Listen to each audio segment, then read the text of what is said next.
Shalom and welcome to another in our series of podcasts from Temple Beth Am, a dynamic center for conservative Judaism in Los Angeles. This is a recording of Rabbi Avi Havivi's weekly Siddur class. I'll try not to do this too fast so that people can think as we go along. Ahava Rabbah, you loved us a great love, Hashem, our deity. You mercied us a great mercy. Our Father, our King, or our Parent, our Sovereign, for the sake of our ancestors who trusted you, and you taught them laws of life, thus may you also favor us and teach us. Tichonenu utlamdenu. So I'm up to Avinu Ha'avarachaman, our Father, merciful Father, or Woomy Father, Hamrachem, Rachem Aleinu. We have the same word conjugated 3 different times. The merciful one, or the compassionate one, have compassion on us. What are we asking God to do that embodies this compassion? Tein b'libeinu, place it in our minds, or help our minds discern and be wise and hear and learn and teach and keep and observe and fulfill et kol divrei Talmud Toratecha b'Ahava, all the words of your path of instruction or your Torah teaching lovingly. Okay? So God, you loved us. Our ancestors trusted you, so you gave them laws of life. So may you also please favor us and help us think of or accept v'tein b'libeinu, or dwell on this Torah also. Be'ahava. So do this for us lovingly, or help us to do these things lovingly. V'ha'ereinu b'toratecha, illuminate our eyes by means of your Torah or by means of your instruction. V'dabek libeinu b'mitzvotecha, cause our hearts, our minds to cleave to your mitzvot. V'yached levaveinu, and unify our minds, or help us, make us single-minded. Li'ava u'lirayat shemecha, to both love and reverence your name. V'lo nevosh le'olam va'ed, so that we will never be put to shame. Why, or what will help us do this? Ki v'shem koshecha hagadol v'anora batachnu, because we place our trust in your great name. I don't think we pointed out last time, but notice that's what our ancestors did in line 3, shebatchu b'cha, right? Avotenu shebatchu b'cha. And now we say, Ki v'shem koshecha hagadol v'anora batachnu. So we're saying, please favor us the way you favored our ancestors. Our ancestors put their faith in you. We also put our faith in you. Same verb, okay? So we're sort of entitled to ask for God to favor us as God favored the ancestors, because we are emulating them in this act of bitachon, or as we say in yeshivish, bitachon. Okay. Faith in God, trust in God. Nagila v'nismacha b'shuatecha. And it adds, the first kind of note that we've heard of this, we will rejoice in your protection. So this is now this Yeshua, this mention of Yeshua, bitachon and Yeshua. Up until now, the ancestors' bitachon didn't say anything about, I'll call it the practical outcome of that, the tachlis outcome of that in the world. But now we have a turn once we mention Yeshua, salvation or saving or protection. Now we have, I would call it the practical turn into, practical isn't a good word, let's say historical, okay? Then we have the historical turn into V'havienu l'shalom me'arba kanfot ha'aretz. First mention of any such idea like this in the whole prayer. So it's sort of coming out of left field, and Yeshua saving or protection is the axis that allows it now to turn to history. Okay? Bring us in peace from the four corners of the earth. V'tolicheinu kamiut le'artzeinu, and bring us upright to our land. Ki el poel yeshuot ata. So we have this word Yeshua again. For you are the God who does salvations. Okay? Protections. And after all, uvanu vacharta mikolam vilashon, and I think this is the first, although we're obviously talking about God loved us as opposed to all other nations and gave us the Torah, I think this is the first mention in the paragraph of the actual verb, livchor, to choose. Okay? So you chose us out of all nations and peoples, literally nations and languages. To bring us close to your great name, to bring us faithfully close to your great name. All right? So we said, God, you were merciful to us for the sake of our ancestors who trusted you. Please teach us Torah the way they learned Torah. Illuminate our eyes in Torah. Make us single-mindedly devoted to you so that we'll never be humiliated. We trust in your great name, and we will rejoice in your Yeshua. Conceptual link. Yeshua, saving, protection. Bring us from the four corners of the earth. Restore us to our land. For you are the saving God. And hey, you chose us. Right? Now there's an implication here. Again, the link between you chose us to give us the Torah, which was very well described throughout this paragraph. And now we're saying, hey, and since you chose us, could you also please fulfill the promises about being restored to our land? Which I always wonder about passages like this, how we read them in an era where we could choose to live in Israel, but we choose to live here. So it makes perfect sense in the 16th century.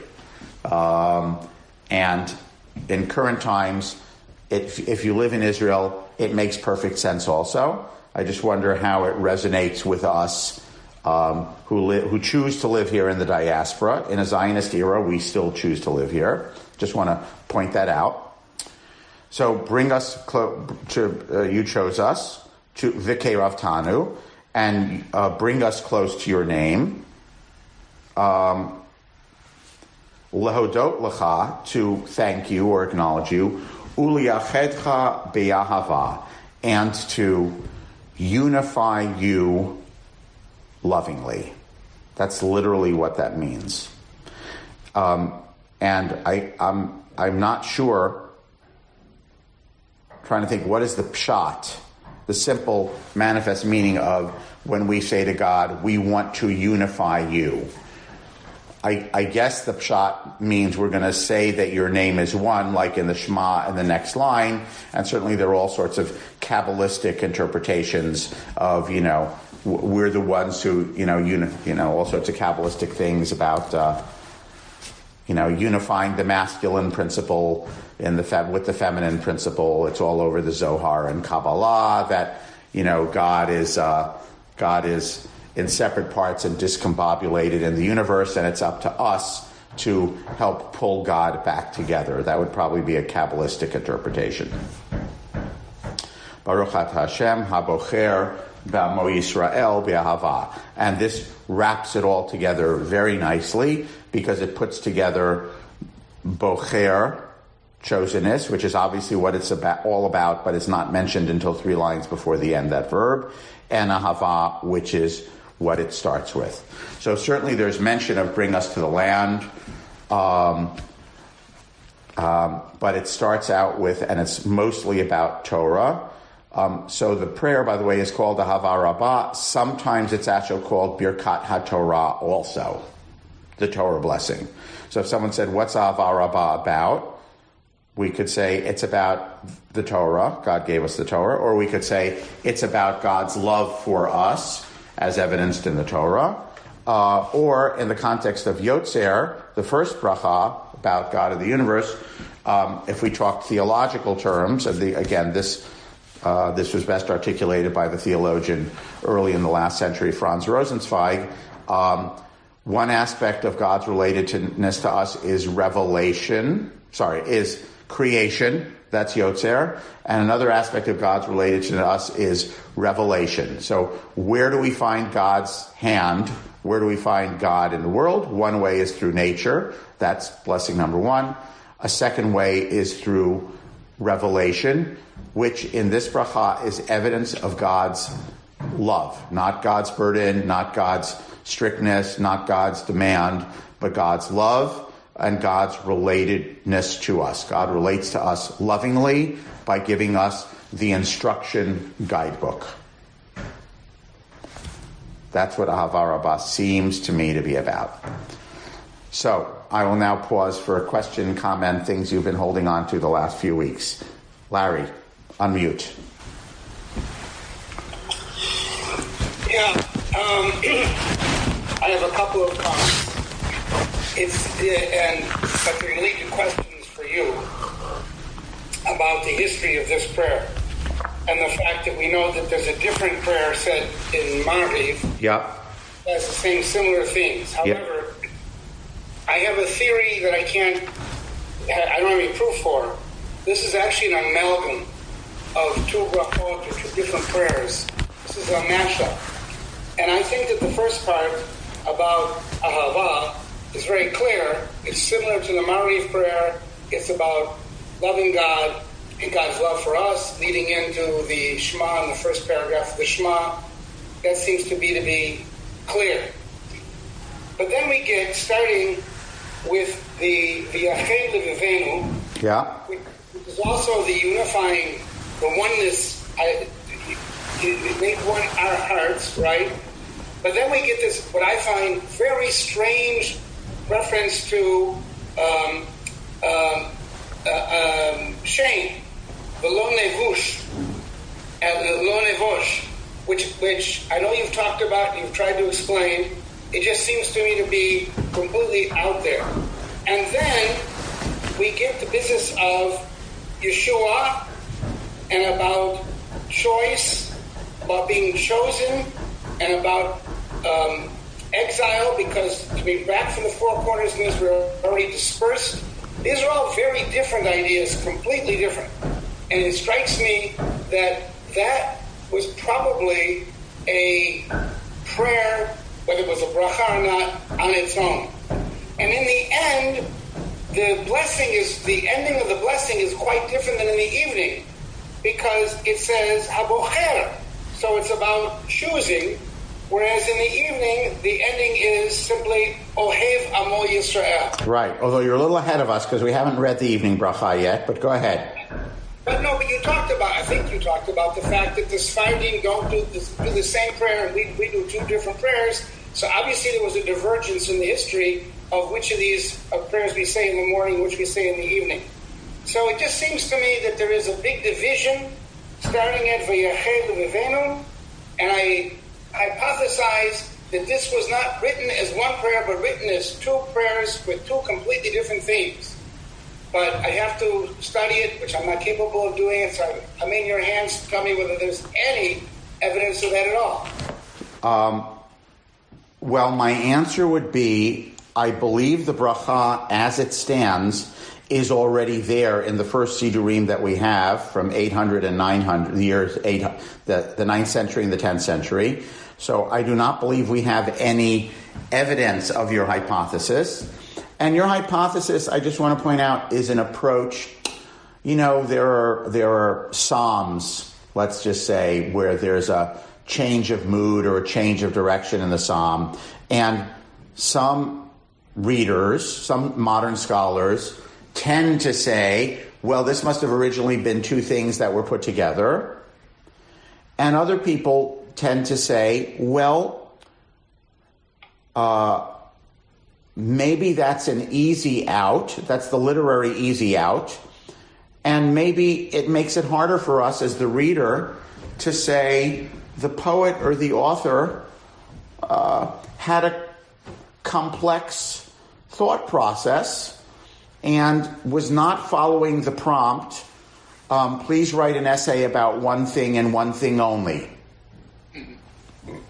Right? So apparently, in terms of what we have, by the way, your question, even if your hypothesis were correct, right, there's still then someone who put those two things together.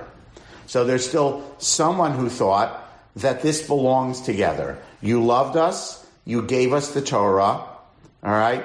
We'll keep it so that we'll never, by the way, again, V'lam lo nevosh v'lo nikalem v'lo nikashel le'olam va'ed in the Sephardi version, which is, so we'll never be shamed, stumbled, or humiliated. It has more of a sense that it's not just internal shame like a feeling, I want to hide my face because I'm ashamed, but rather, I guess, a more, I want to say active, because I'm thinking about stumbling, right?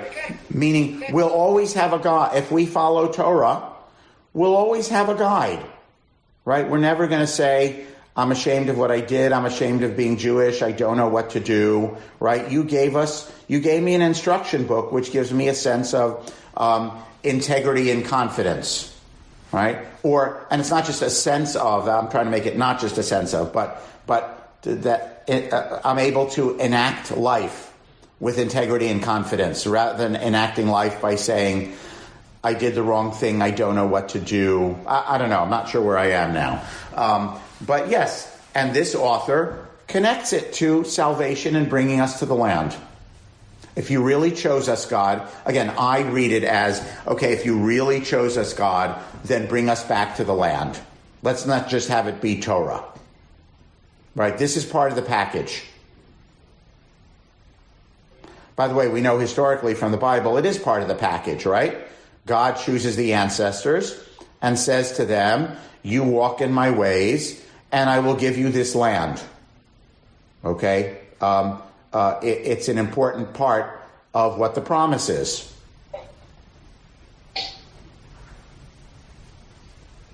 That's all I have to say about that. I don't know. Larry, was there another question in there? No. Okay.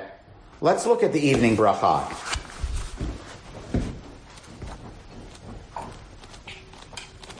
The evening version of it. 200 in the Sim Shalom, and in the 137 in the Slim Shalom. And we'll see how it's similar or different. By the way, again, just to say, there's a dispute in the Gemara in the Talmud, whether this second blessing should start Ahava Rabbah or Ahavat Olam. And I think it might be a dispute between Rav and Shmuel, first generation of Babylonian Amoraim. And then the conclusion is, okay, therefore we say Ahava Rabbah in the morning, we say Ahavat Olam in the evening. But Sephardim say Ahavat Olam, just to make it clear, Sephardim, Mizrahim also say Ahavat Olam in the morning. It doesn't mean they say this whole paragraph of the evening. They say Ahavat Olam Ahavtanu Hashem Elokeinu Chemla Gidola V'Teiracham Taleinu. They say the morning prayer. They just have the first two words be Ahavat Olam rather than Ahava Rabbah. So, with an eternal love, you loved your people Israel. What page is it again? In the Sim Shalom 200 and in the Slim 137, as Michael said. With an eternal love, you loved your people, the house of Israel. Torah mitzvot chukim u'mishpatim otanu limadata. We jump right in. The evidence of that is you taught us Torah and mitzvot, laws and laws, statutes and laws, however you want to translate chukim u'mishpatim. Okay. Therefore, Hashem our God, bishochveinu uvkumenu, when we lie down and when we get up, which is, again, we said that's what's called a merism, which means all the time. It doesn't mean only when we lie down and only when we get up, but all day long, okay? And of course, it mentions lying down because it's now evening time.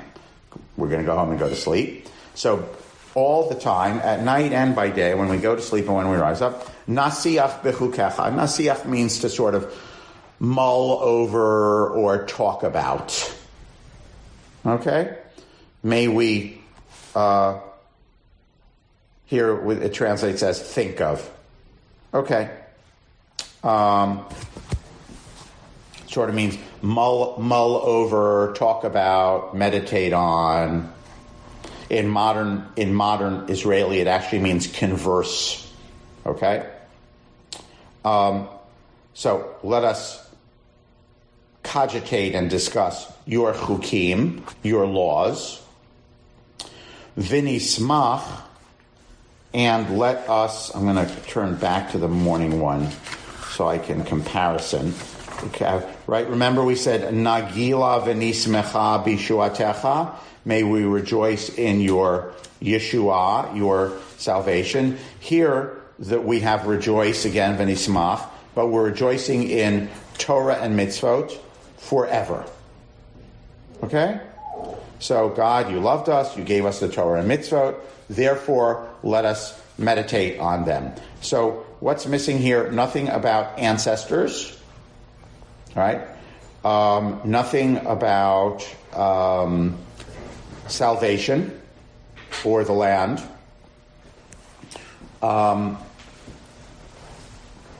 Ki heim chayenu. And what does heim refer to? Everyone knows this because of the old Ki heim chayenu ve'orech yameinu, which is either Karl Bach or Hasidic Song Festival 1960 something. I have no idea which it is, right? So that means they are our life and our length of days. What does heim they refer to?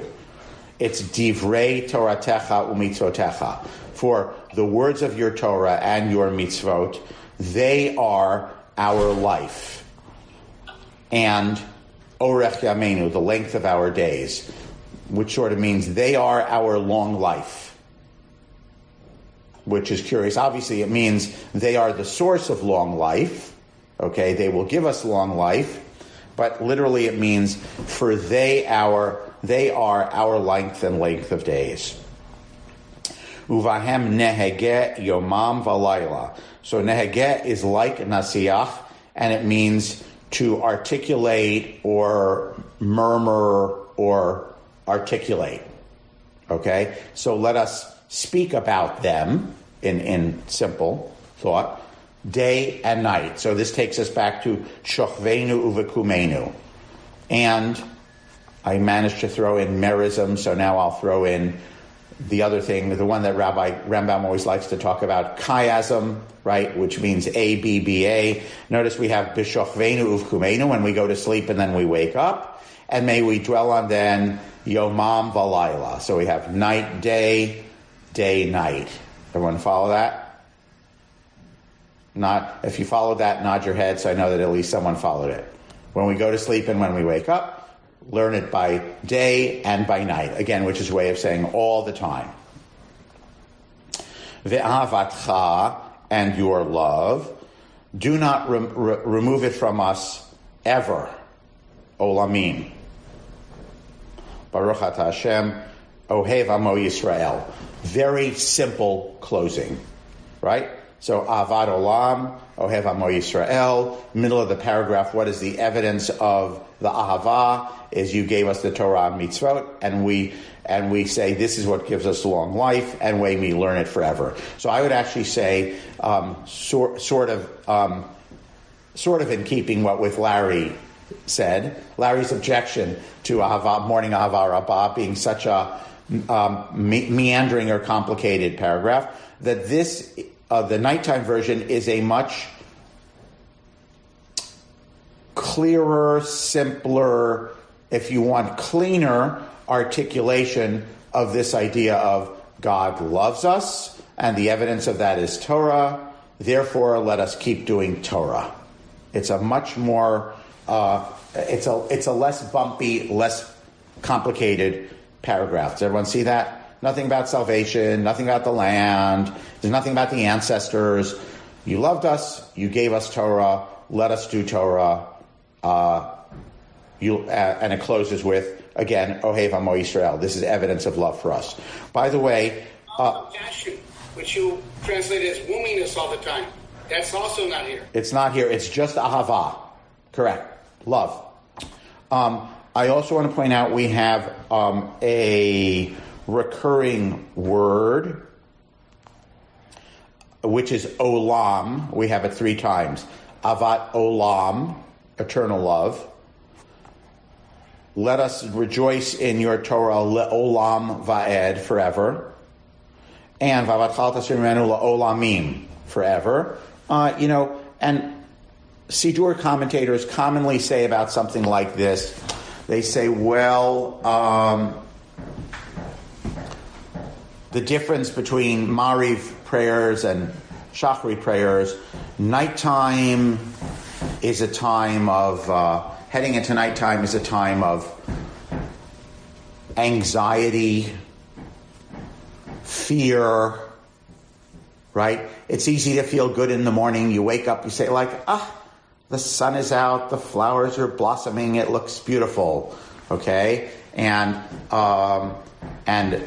nighttime is more time of darkness, shutting down, worry, right? Whether that's ancient or medieval world anxiety that the world is scary at night because there's no light and wild animals around and bad people are around, and that's why cities had to have gates that locked the city gates at night to keep the city secure, or whether it's our modern,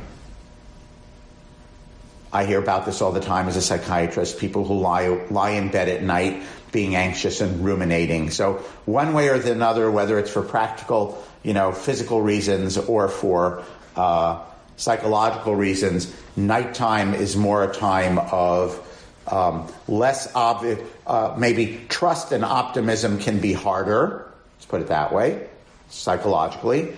And so many of the Siddur commentators will say, and so the nighttime prayers want to double down on emphasizing some sense of trust and security. They're not so much, morning prayers are like, thank you, God, this is great, okay? Evening prayers are like, okay, we hold on to our trust, because that's all we have in the darkness, either literally or metaphorically, okay? And so that might be why this paragraph has something like le'olam, right? It's like, what's the phrase? We're whistling in the dark, right? The evidence of your love for the world is that the sun came up. It's dark now, okay? So I have to trust that you really do love us eternally, which means this will not last forever. I don't have to worry about the city gates being locked or wild animals being around or my own internal anxious ruminations forever, because morning is going to come again. So I just want to suggest, I don't think I made this up, I think I read it somewhere, this is why it's Ahavat Olam at night rather than Ahava Rabbah, right? In the morning, God's love for us is abundant and abundantly obvious, all right? In the evening, we sort of say it as an assertion that it's eternal, because you may actually not be able to see it. I know that's a little counterintuitive, right? And by the way, there are also commentators who point out that olam, the root olam, can mean eternal, and it can also mean hidden. And Kabbalah plays with this double meaning of olam a lot, the hidden God, right? So you could say at nighttime, it's the hidden love, right? You could make a nice drash about it, about how sometimes God's love for us is hidden. So it's nighttime, maybe God's love is hidden, but we are insisting that it's there. You gave us Torah and mitzvot, and we're going to cling to it forever and ever and ever. So that's just a few thoughts in there. Meyer. I was thinking that in terms of this idea of cycles, This being, foreshadowing the morning bracha version of this, and at the same time also reflecting the morning bracha version of this. There's an interaction between them. Yeah. In the sense that one is almost synopsizing the other, or if you look at it, foreshadowing the other, and the fact that it's projecting the other. I also think that the morning one is more, it's teaching. You talk about, shame, or your word in shame, that means you're interacting with other people and thinking about nation building. You have a day ahead of you of things that you're going to do. Good. In interfacing with people. Yeah. And a priority given on education, I think. So yeah. Yeah. As opposed to this, which is you're going to be by yourself with your family. Obviously the bracha before that, focusing on the night, the constellations in the sky and the stars, etc. Very much setting a tone and a mood and a feeling and an atmosphere for, feeling the evening embrace you, which of course we did much more before, modulating. Yeah. So I think it's fantastic, actually. And then to go along with that, Meyer, the verbs of how we engage with Torah here are nasiach and nehegeh.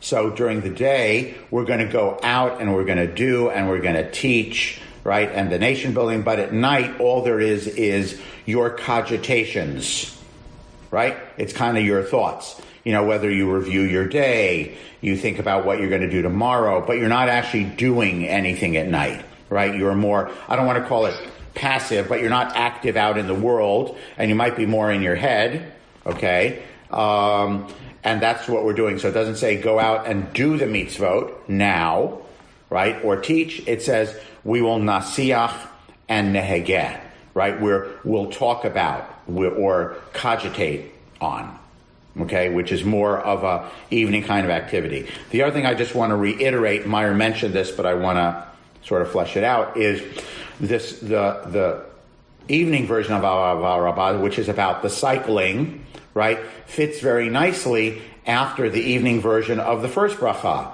right? The first bracha in the evening was all about the cycling of day and night, and the second bracha also mentions cycling of day and night, okay? So we could say in the first bracha Yotzer, what we noticed, I'm going to put it this way, what we noticed about the cycle was the light changed, or what changed by evening is, the cycle of time, which is evident to our eye. And then if we look at the two versions of Ahavat and Ahavat Olam, what's cycled now is we're no longer active. We're no longer necessarily learning, teaching, going back to our land, or being ashamed and stumbling or not. All we're doing is we're kind of mulling, right? Reminds me of, Levi Yitzchak of Berdichev says, before you say Kriyat Shema al Hamita, bedtime Shema, you're supposed to review your day in your mind, right? You're supposed to think like, where did I do good? And I'm sure there are many mindfulness therapists who say that also. Where did I do good and where did I do bad and what could I be better at? And, whether that's journaling, whether that's just reviewing your day in your mind and your relationships and reflect on how's that going to impact on me tomorrow and what do I want to accomplish tomorrow or how do I want to change my actions tomorrow. So that's an aspect also perhaps of mulling Torah as you head into the nighttime. Okay. Larry? In speaking about Olam, I had this thought that I can't believe I haven't actually studied this or thought about it more. The word Olam is basically the time-space continuum. Yes, it refers to space. Correct. It literally, pardon me for interrupting, it literally means, sorry, I don't want to say literally, it means infinity in space or time. In modern Hebrew, it generally refers to space. It means the world. In biblical Hebrew and rabbinic Hebrew, it generally refers to time. Right? It's infinity in time. Infinite time. Forever and ever. It doesn't mean the universe, usually. Right? Okay, go ahead, Larry. And even though the word isn't used in the morning blessing except for once in the sense of infinite time, not space, in the morning blessing, we actually talk about space. Because we talk about we talk about space in the sense of peoples. Peoples are occupying space. Okay, right. As opposed to time. Yeah. So maybe there is, in this pivot that Meyer and you are talking about, is also a pivot between focusing on space versus focusing on time. You got a good drop. You got the kernel of a good drosh there. Okay. Okay. I think let's wrap it up. And God willing, next week, I guess that means without further ado, we will proceed to the Shema. All right. So, any other thoughts that people want to sort of throw in? Your association with this emotionally, psychologically, cognitively. What does it do for you? Anything like that? I don't know. I want to re-emphasize again, because I know a lot of people have trouble with the idea of chosenness, that the chosenness here is not you made us intrinsically better or anything else, but rather you gave us a path of instruction so that we know how to conduct ourselves, right? And it's both a receiving and it also confers obligation, right? It's chukim mishpatim. It's laws and statutes. You commanded it, right? Mitzvot, chukim and mishpatim, right? Commandments, laws, and statutes. All right. Everyone have a good day. Be Torah. Fulfill the laws and statutes. See you next week, God willing. You have been listening to another in our series of podcasts from Temple Beth Am, a dynamic center for conservative Judaism in Los Angeles. If you enjoy these podcasts, we invite you to write a review on the Apple Podcast site or wherever you get your podcasts. For more information about Temple Beth Am Los Angeles, go to tbala.org.